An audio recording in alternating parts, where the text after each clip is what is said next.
हमारे एक्सपर्ट्स हमारे साथ है, राजेश सातपुते, आशीष कुकरेजा और सिद्धार्थ बामरे। सिद्धार्थ, क्या ट्रेड लेंगे आप इस वक्त निफ्टी और बैंक निफ्टी पर? अगर आज रिकवरी आती है दोनों ही जगह, जिस तरह से थोड़ी ग्लोबल रिकवरी है और थोड़ा हमारे फैक्टर भी एफआईज के टैक्सेशन के लिहाज से जो पॉजिटिव खबर आई है, क्या भरोसा करना चाहिए या उछाल में बिकवाली करेंगे? यदि हाँ तो किन लेवल्स पर? Good morning Anil ji.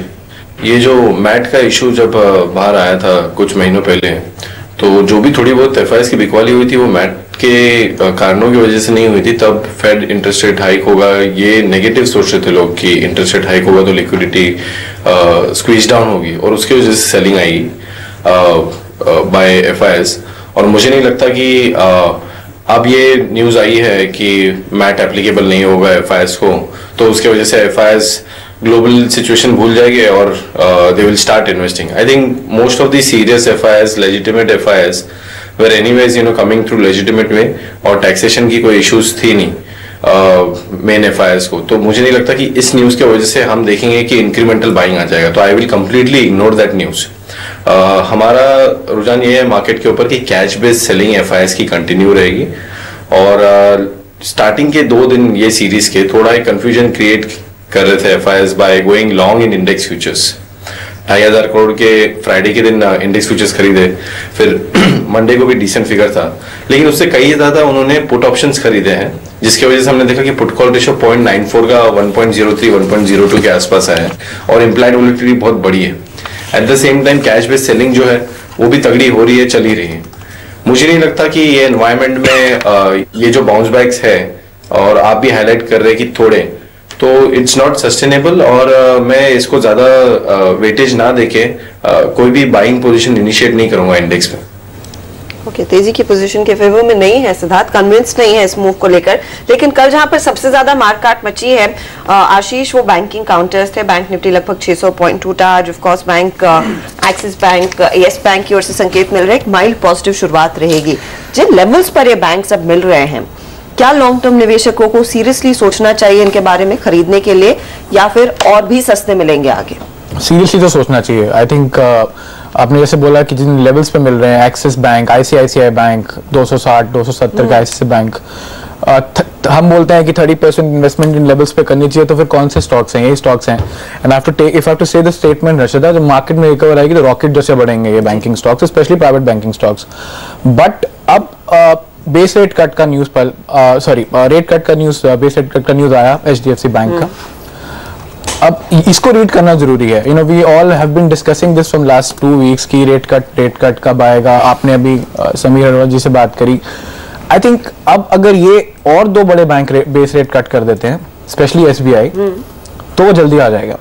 सो बैंकिंग जो इतना ज्यादा फॉल हुआ है, वहां से शायद थोड़ा अभी संभलने लग जाए। But I still stand on that fact कि मार्केट बहुत वॉलेटाइल रहेगी, ट्रेडर्स के लिए अच्छी नहीं है। मैं आज आपको आईसीआईसीआई बैंक लेने को बोलूंगा, कल वापस 5% गिर सकता है। But like I said, these are very alarming attractive levels. थोड़ा भी लीजिए, थोड़ा 7500 पे लीजिए banking stocks, private banking stocks. चलिए, बैंक्स खरीदारी करने की राय आती हुई दिख रही है अब, लेकिन ऑटो नंबर्स जो आते दिख रहे हैं, हीरो मोटोकॉर्प के कमजोर है, टाटा मोटर्स के मिले जुले है, टीवीएस मोटर्स भी कोई खास बड़ा दमदार प्रदर्शन करता हुआ नहीं दिखा है। सिद्धार्थ, यहाँ पर किसी ऑटो स्टॉक में कोई ट्रेड होगा आपका लॉन्ग या शॉर्ट साइड पर?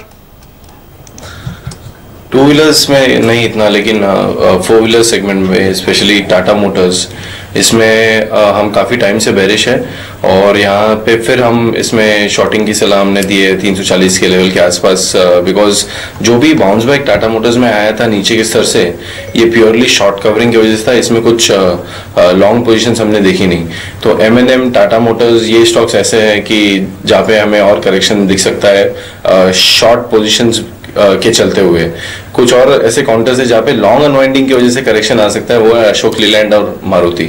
तो ऑटो स्पेस में मुझे कुछ खास स्टॉक ऐसे नहीं लग रहे कि जो आपको बहुत ही उम्दा पॉजिटिव रिटर्न्स दे देंगे। हाँ, लेकिन कहां पर आज ट्रेड के मौके दिख रहे हैं, वो एक इम्पोर्टेंट सवाल है। कंसिडरिंग प्री ओपन सेशन में 155 अंक ऊपर सेंसेक्स ट्रेड कर रहा है, और 72 अंकों की बढ़त निफ्टी में देखने को मिल रही है। पूजा त्रिपाठी ने कई लोगों से बात की है। पूजा, बताइए, ट्रेडिंग कॉल्स के लिहाज से कुछ पॉजिटिव बायस है या फिर अब भी मोड खराब दिख रहा है? जी, मिला जुला रुझान देखने को मिल रहा है, लेकिन ज्यादातर जो कॉल्स हैं वो खरीदारी की तरफ निकल कर आ रही हैं और ऑटो काउंटर्स में आज काफ़ी ज़्यादा फोकस देखने को मिल रहा है। शुरुआत पहले कॉल से करते हैं। राकेश बंसल ने मारुति में यहाँ पर बिकवाली करने की राय दी है। इनका मानना है कि एक ब्रेकडाउन देखने को मिल सकता है इस स्टॉक में और 2 से 3 दिन में 38-50 तक के लेवल्स यहाँ पर देखने को मिल सकते हैं। दूसरे कॉल में खरीदारी की राय निकल कर आ रही है। पुनीत किंद्रा ने डाबर में खरीदारी करने की राय दी है। 3 दिन की लगातार गिरावट के बाद अब उम्मीद की जा रही है कि तेजी देखने को मिल सकती है अपने सपोर्ट लेवल से और 1 से 3 दिन में स्टॉक 5% से ज़्यादा का रिटर्न दे सकता है। तीसरे कॉल में बिकवाली की राय आ रही है। हिंडाल्को में पुनीत किंद्रा ने बिकवाली की राय दी है। इनका मानना है कि एक ब्रेकडाउन देखने को मिला है स्टॉक में और 1 से 3 दिन में 67 के लेवल तक की गिरावट यहाँ पर देखने को मिल सकती है। ओके, तो ये 3 ट्रेडिंग कॉल्स हैं पूजा के पास और राजेश सातपुते हमारे साथ है। राजेश, आपकी 2 ट्रेडिंग कॉल्स। अनिल जी, यहाँ पे पहला ट्रेडिंग कॉल रहेगा भारती पे। भारती में करेक्शन देखा है 450 लेवल से रफली 330 लेवल तक। यहाँ पे as far as a technical is concern extremely oversold levels पे on a weekly basis too, तो मुझे लगता है डाउन साइड यहाँ पे अरेस्ट हो जाएगा। So we are recommending to go long in Bharti with a stop loss of 335 और शॉर्ट टर्म टारगेट रहेगा 380 का। टाटा मोटर्स में मेरा कॉन्ट्रा व्यू है। मुझे लगता है टाटा मोटर्स में यहाँ पे 300 के आसपास एक्सट्रीमली ओवरसोल्ड लेवल है। सेम पैटर्न है। टाटा मोटर्स में यहाँ पे हम लोग कॉन्ट्रा लॉन्ग इनिशिएट करें विद स्टॉप लॉस ऑफ 315 और इसका टारगेट रहेगा 365। ये दोनों कॉल्स एक हफ्ते के हिसाब से दिए। ओके, तो भारती में एक अपॉर्चुनिटी तेजी की और टाटा मोटर्स फिर से फोकस और फोरफ्रंट पर आता हुआ दिखाई देगा। ये एक पॉजिटिव मूड है। लेकिन टाटा मोटर्स पर भी मैं आपकी राय लेना चाहूंगी आशीष। जिस तरह की स्थिति दिख रही है, अब जेएलआर के नंबर्स आए हैं जहां पर हमने देखा यूएस की जेएलआर सेल्स में करीब 12% का इजाफा जरूर देखने को मिला है। जैगुआर को लेकर अभी भी कंसर्न्स है क्योंकि वहां पर हमने देखा करीब 3.5% की गिरावट आई है। ये यूएस मार्केट का हाल है। चाइना में कंपनी का काफी बड़ा बिजनेस है और चाइनीज सिचुएशन को देख करके आपको लग रहा है प्रेशर्स माउंट होंगे। ये एक अंडर परफॉर्मर रह सकता है मीडियम टर्म के लिहाज से, आज भले ही इसमें पुल बैक आए। देखिए, आई थिंक चाइना का जब पूरा पर्सपेक्टिव सामने आया उससे कहीं समय पहले से टाटा मोटर्स अंडर परफॉर्म कर रहा था और clearly I think Tata Motors ने पहले इंडिकेट करना चालू कर दिया था कि चाइना में कुछ तो गड़बड़ है। सो आई थिंक वो काफी भाव में आ चुका है, ऐसा मेरा assumption है। और प्लस आई थिंक कि इन लेवल्स पे आई वुड नॉट से कि it will instantly move up, but ये स्टॉक क्योंकि हमारा 4 व्हीलर्स को लेके ज्यादा पॉजिटिव रुझान है एज कम्पेयर टू 2 व्हीलर्स और वहीं पर ही कुछ स्टॉक पिकिंग्स करनी है। तो Tata motors we feel that is attractive at these levels and I think अगर आप ऐसे समझना चाहें कि you know what do you want to do, you want to sell at a rise और buy on dips. So for me it's a buy on dips kind of a stock because यहाँ से down side कम लगती है। I don't think कि यहाँ से 10% से नीचे मुझे टाटा मोटर्स में डाउन साइड लगेगी, लेकिन you no second half of this year rate cut etc. I think the stock has potential to probably give 50% returns.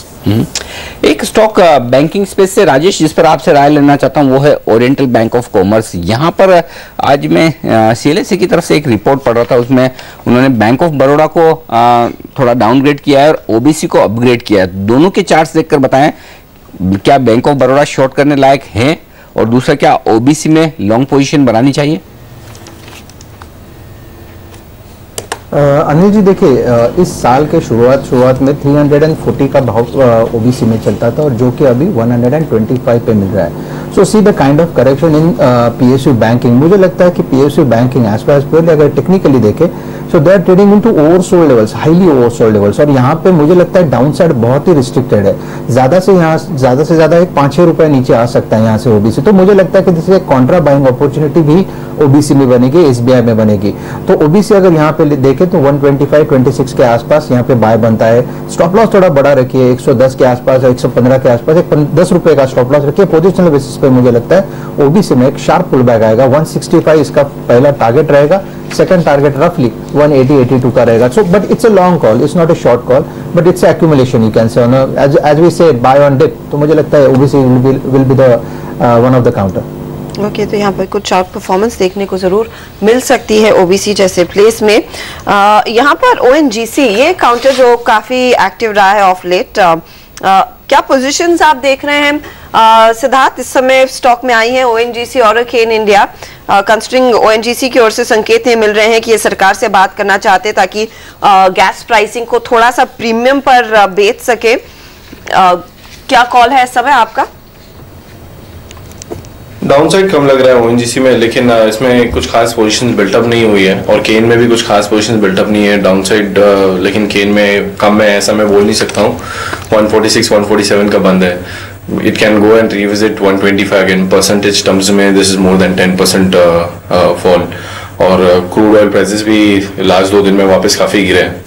तो I think this doesn't augur well for ONGC and Cairn, तो positive नहीं रहेगा मेरे हिसाब से। तो I wouldn't go long at this point of time. Okay, ये राय आती है। लेकिन इस बीच डीएलएफ के लिए खबर आती हुई दिख रही है, इनके 2 प्रोजेक्ट के लिए जीआईसी लगभग 2000 करोड़ 1990 करोड़ रुपए निवेश करने के मूड में है, और यहाँ पर दिल्ली के ये 2 बड़े प्रोजेक्ट है जिनमें ये निवेश आ सकता है। तो डीएलएफ के लिए एक पॉजिटिव खबर, क्या बाउंस बैक की उम्मीद करनी चाहिए डीएलएफ में? और दूसरा ये आशीष की, क्या आपको लगता है कि आप डीएलएफ खरीदेंगे इस मार्केट में इन लेवल्स पर जब स्टॉक 100 रुपए के आसपास मिल रहे हैं? डिफिकल्ट कॉल है अनिल जी, जरूर अट्रैक्टिव प्राइसिंग यहाँ पे, और you know some of the traders have formed a very strong opinion on stocks like DLF की रिकवरी आ सकती है इस साल। बट आई थिंक अब अभी तकलीफ है कि थोड़ा बहुत हम रियल एस्टेट में भी एक्सपोजर रखते हैं, और दिल्ली जैसी markets are pretty in a very pretty bad shape, और गोइंग अहेड तकलीफ बढ़ी सकती है। आप ये कह रहे हैं कि काफी बेहतर स्टॉक हैं डीएलएफ के कंपैरिजन में रियल एस्टेट सेक्टर में, खरीदे जा सकते हैं। रियल एस्टेट सेक्टर में, यस यस। तो आप you know we know that stocks like Brigade, you know they have been doing fairly well, you know Ashiana housing जैसे स्टॉक, स्मार्ट सिटी का जो पूरा कॉन्सेप्ट है। सो आई थिंक अब फॉल में उन स्टॉक्स पे ध्यान देना चाहिए। अभी तो मैं डीएलएफ आपको अवॉइड करने की सलाह दूंगा। चलिए, इस स्टॉक से फिलहाल दूर रहने की सलाह। 2.5% हालांकि ऊपर दिख रहा है वो काउंटर प्री ओपन सेशन में। कुछ और काउंटर जहां पर हमने देखा है पिछले कुछ दिनों में काफी बिकवाली के सौदे आए और मिड कैप के फेवरेट काउंटर्स रहे थे। सिद्धार्थ, वोल्टास हो, सिंटेक्स जैसे स्टॉक्स की काफी पिटाई हुई है। वोल्टास स्पेशली कल जो शॉर्ट पोजीशंस यहां पर आई हैं, क्या एक्सटेंड होंगी? क्या आपको लग रहा है आज फिर नई बिकवाली के घेरे में दिखेगा ये काउंटर? कल हालांकि कैश मार्केट में बहुत ज्यादा वॉल्यूम्स नहीं हुए हैं, लेकिन इस स्टॉक को अगर आप देखोगे तो काफी तगड़े वॉल्यूम्स हुए हैं और हो सकता है इसमें डाउनसाइड बढ़े। आई एम एक्सपेक्टिंग कि 220-222 तक ये स्टॉक आ सकता है, लेकिन you know again we are quite pessimist about market की ये बाउंस बैक के ऊपर। मुझे नहीं लगता कि ये सस्टेनेबल होगा, और अगर मार्केट नीचे जाता है तो जैसे हम लास्ट टाइम भी कह रहे थे कि इंडेक्स लार्ज कैप स्टॉक्स इनमें शॉर्टिंग करे rather than stocks like Voltas, because one flat day or one consolidating day in this market, और ये स्टॉक्स जो इतनी तेजी से गिर रहे हैं, अगर वो थोड़ा उसका आधा भी अगर बाउंस बैक देते तो that would be substantial bounce back. तो एक ट्रेडर को अगर शॉर्ट पोजीशंस बनानी है तो मिड कैप में नहीं बनानी चाहिए। और ऐसे में कोई एक आध स्टॉक सिद्धार्थ जो आपको लगता हो कि आप ऊपर के लेवल पर शॉर्ट बनाएंगे? सर, बैंकिंग स्पेस पे मैं थोड़ा कमेंट करना चाहूंगा। Now, you know, we are talking about how HDFC Bank has reduced base rate घटाए हैं। RBI ने जब घटाना चालू किया और अब बैंक्स घटाने के बीच में 6-7 महीने लग गए। बाय द टाइम ये जो बैंक्स घटा रही है रेट्स, उसका इफेक्ट इकोनॉमी में आने के लिए मुझे लगता है और 2-3 क्वार्टर्स तो चले जाएंगे। तो ये पॉजिटिव है, लेकिन इमीडिएटली इसका कुछ पॉजिटिव इंपैक्ट नहीं आने वाला। माफ कीजिएगा, यहाँ पर सिद्धार्थ आपको रोकना होगा क्योंकि बाजारों के खुलने की तैयारी होगी। प्री ओपनिंग सेशन में सेंसेक्स 200 अंक ऊपर खुलने की तैयारी में और निफ्टी पर दमदार शुरुआत होगी 1% ऊपर 70 अंकों की मजबूती के साथ। मिड कैप इंडेक्स 1% ऊपर है। बैंक निफ्टी में 1% की तेजी के साथ शुरुआत होने की। तो पूरे एशिया में आज भारतीय बाजार सबसे दमदार शुरुआत कर सकते हैं। ये संकेत इस वक्त हमारे प्री ओपनिंग सेशन से आ रहे हैं। डबल सेंचुरी मारता हुआ सेंसेक्स 225 अंक ऊपर है इस वक्त और 60 अंकों की मजबूती दिख रही है आपको निफ्टी में 7,850 के लेवल पर। तो पहला लेवल अचीव होता हुआ दिख रहा है इस वक्त निफ्टी पर। 0.1% के आसपास की मजबूती दिग्गजों में, उतनी ही मजबूती मिड कैप इंडेक्स में दिखेगी और बैंक निफ्टी गिरने में आगे तो बढ़ने में भी आगे। 1.25% के आसपास की मजबूती बैंक निफ्टी में इस वक्त आपको नजर आएगी और सारे के सारे सेक्टर इंडाइसेस इस वक्त बाजार में हरे निशान में आज खुलते हुए दिख रहे हैं। पीएनबी इस वक्त टॉप गेनर है 1.5% के गेंस के साथ। आईसीआईसीआई बैंक में 1.5% की मजबूती है। Yes, axis bank of Baroda, SBI, सारे बैंकिंग शेयर मजबूत खुलते हुए दिख रहे हैं इस वक्त। टेक महिंद्रा 1.5% की मजबूती के साथ ये एक और स्टॉक हरे निशान में। अंबुजा सीमेंट में 1.25% के आसपास की मजबूती है। सन फार्मा जहां पर सीएलएसए की तरफ से एक खरीदारी की राय आई 1% ऊपर है। कमजोर क्या है, कमजोर वाले शेयर पर नजर डालें तो केन इंडिया फिर से क्रूड में जो तेज गिरावट आई 10% की 2% नीचे केन इंडिया, हीरो मोटोकॉर्प कमजोर मंथली सेल्स नंबर्स के बाद 0.2% ये नीचे है। ओएनजीसी पर नुकसान है क्रूड की गिरावट का 1% की गिरावट यहाँ पर, और अब ऊपर के लेवल पर सस्टेन होने में मुश्किल दिख रही है। थोड़ी सी बाजार हल्के होते हुए दिखे, जो 250 पॉइंट के आसपास की तेजी थी अब 150 अंक ऊपर है सेंसेक्स, और निफ्टी अब 45 अंक ऊपर है। तो 7,850 का पहला लेवल छूने के बाद बाजार थोड़े हल्के होते दिख रहे हैं। आइए वायदा कारोबार में क्या है मजबूत। डीएलएफ आज का स्टार परफॉर्मर, इस जेवी की खबर के बाद में 6% का बड़ा उछाल डीएलएफ में आता हुआ दिख रहा है। आईबुल रियल 3% ऊपर, एमटेक ऑटो 3% ऊपर। कुछ ऐसे स्टॉक है जो शायद आप ऊपर ना देखना चाहें। यूनिटेक कमजोर क्वालिटी के शेयर आज फिर से बढ़ते हुए दिख रहे हैं। आरकॉम 2.5% ऊपर है। अशोक लेलैंड में अच्छी रफ्तार है मंथली सेल्स नंबर्स के बाद, और आज फिर से 2.5% ऊपर आता हुआ दिख रहा है। टीवीएस मोटर भी अच्छे नंबर्स देने के बाद 2% ऊपर है आज के सेशन में। तो ये हुई है शुरुआत, और बाजार स्टेबल होते हुए दिख रहे हैं। 175 अंक ऊपर सेंसेक्स पर है, निफ्टी 50 अंक ऊपर, 1 से 1.25% की मजबूती मिड कैप इंडेक्स में, 0.5% से ज्यादा मजबूत बैंक निफ्टी 666। ये है स्टॉक्स के नंबर जो ऊपर ट्रेड कर रहे हैं इस वक्त एनएससी पर, और 122 शेयरों में नुकसान के साथ कारोबार होता हुआ हर्षदा खान नजर आ रहा है। मिड कैप की शुरुआत भी मजबूत हुई अनिल, करीब 1% की तेजी के साथ ये इंडेक्स खुला है। 128 अंकों के गेंस देखने को मिले हैं। कुछ छोटे काउंटर्स में आप देखिए, मजेस्को और रिसेंटली लिस्टेड प्ले जो मैस्टिक की सब्सिडरी है 3.5% ऊपर खुली है। इनफैक्ट 5% ऊपर खुला है वो काउंटर। यूनिटेक की आपने बात की, 2.5% ऊपर है ये स्टॉक। इसके अलावा इंडिया बुल्स रियल में भी करीब 3% की तेजी बनती हुई दिखाई दी है। डिशमन फार्मा कंसिस्टेंटली इस काउंटर में धीरे धीरे करके खरीदारी हुई है पिछले कुछ सेशंस में। इनफैक्ट इस बाजार में जहां पर across the board sell off देखने को मिला था, डिशमन पिछले 2 ट्रेडिंग सेशंस में करीब 11% भागा है, और आज 3% की गेंस देखने को मिल रहे हैं। गति में हमने देखा है करीब 3% की उछाल के साथ शुरुआत हुई है। मैस्टेक जैसा स्टॉक है जहां पर 3% ऊपर खुला है ये काउंटर। जेट एयरवेज और स्पाइस जेट दोनों में ही तेजी बनती हुई, और ऐसी कुछ रिपोर्ट्स आना शुरू हो गई हैं कि जिस तरह से एटीएफ के दाम गिरे हैं, कंपनी के प्रॉफिटेबिलिटी काफी बेहतर होती हुई दिखाई देगी, तो उसका कुछ इंपैक्ट आता हुआ यहाँ पर देखने को मिला है। दूसरे कुछ काउंटर्स में बॉम्बे डाइंग, जेके टायर्स, लिबर्टी शूज जैसे स्टॉक्स है जहां पर वॉल्यूम पिकअप अच्छा है। 2-2.5% तक की तेजी बनती हुई इन काउंटर्स में दिखाई दी है। आईआरबी इंफ्रा 2% के गेंस दिखाता हुआ, इंडिया सीमेंट 2% ऊपर, स्टरलाइट टेक्नोलॉजीज में करीब 2% तक का मूव है। तो ये कुछ काउंटर्स हैं जहां पर हमने देखा है खरीदारी का इंटरेस्ट आज बढ़ा है। इसके अलावा वीआरएल लॉजिस्टिक्स देखिए, इस स्टॉक में 3.5% के गेंस, और वॉल्यूम्स नॉर्मली खुलते ही 50,000 के आसपास नहीं होते हैं, लेकिन यहाँ पर वो आज देखने को मिला है। स्नोमैन लॉजिस्टिक्स में भी हमने देखा थोड़ा सा पिकअप है, करीब 3% प्लस। तो ये जो लॉजिस्टिक प्लेस है, चाहे वो गति हो, वीआरएल हो, स्नोमैन हो, उसमें खरीदारी बनती हुई दिखाई दी है। मन इंडस्ट्रीज में आज हमने देखा है फिर से एक्शन लौटता हुआ। तो ये कुछ स्टॉक्स है जहां पर तेजी की पोजीशंस हैं। सेल साइड की पोजीशंस कहां दिख रही हैं? पार्सना डेवलपर्स कुछ नर्म है, Bata, Titan, oil India, Thomas Cook, ये कुछ काउंटर्स है जहां पर माइल्ड गिरावट देखने को मिली है। ज्यादा कुछ यहाँ पर कट्स नहीं आए, बहुत मामूली सी मुनाफा वसूली आज। ओके, तो थोड़ी मुनाफा वसूली यहाँ पर इस वक्त होती हुई दिख रही है बाजार में, लेकिन फिर भी मिड कैप इंडेक्स 1% ऊपर आता हुआ दिख रहा है। तो मिड कैप शेयरों में शानदार मजबूती बरकरार है आज के सेशन में भी, ये एक अच्छा संकेत आता हुआ दिख रहा है बाजारों के लिए। लेकिन कुल मिलाकर बाजारों में अगर आप देखें तो स्टेबल कारोबार होता हुआ दिख रहा है। और निफ्टी की आज की ट्रेडिंग रेंज मैं आपके सामने रख दूं, सुबह सुबह किस तरह की रेंज में बाजार ने ट्रेड किया। 7,862, तो 7,850 के आसपास का पहला लेवल, लगभग उन लेवल के आसपास हाई बनाया है निफ्टी ने, और 7,828 का लो। इनफैक्ट दिन के लो पॉइंट पर आते हुए दिख रहे हैं बाजार। शुरुआती मजबूती के बाद थोड़ी प्रॉफिट बुकिंग आ रही, कोई बहुत ज्यादा नहीं है लेकिन थोड़ी प्रॉफिट बुकिंग जरूर है इस वक्त, क्योंकि आप देखें तो हायर साइड से लगभग 30, 35, 40 अंक नीचे निफ्टी आया है। तो 70-80 अंक जो ऊपर था निफ्टी, वहां से घटकर तो बिकवाली का दबाव बनना शुरू हो चुका है। सेंसेक्स की बढ़त सीमित होकर अब 100 पॉइंट की रह गई है, और 30 अंक नीचे, 30 अंक ऊपर अब निफ्टी है। ये बैंक निफ्टी पर नजर रखिए, तेज गिरावट बैंक निफ्टी में होती हुई दिख रही है। आप देखिए किस तरह से 1.25% मजबूत खुलने के बाद बैंक निफ्टी की एकदम तेज जो कहते हैं नोज डाइव करता हुआ दिख रहा है, एकदम फ्लैट होता हुआ दिख रहा है। बैंक निफ्टी में महज 25 अंकों की बढ़त बनी है, तो दबाव यहां से फिर से बनता हुआ दिख रहा है। और बैंक निफ्टी नहीं, इनफैक्ट पूरा बाजार वैसे माहौल दिखा रहा है। अब आप देखिए जो अच्छी 100 पॉइंट से ज्यादा के गेंस मिड कैप्स में थे, सिर्फ 80 पॉइंट ऊपर है। बैंक निफ्टी एकदम फ्लैट हो चुका है।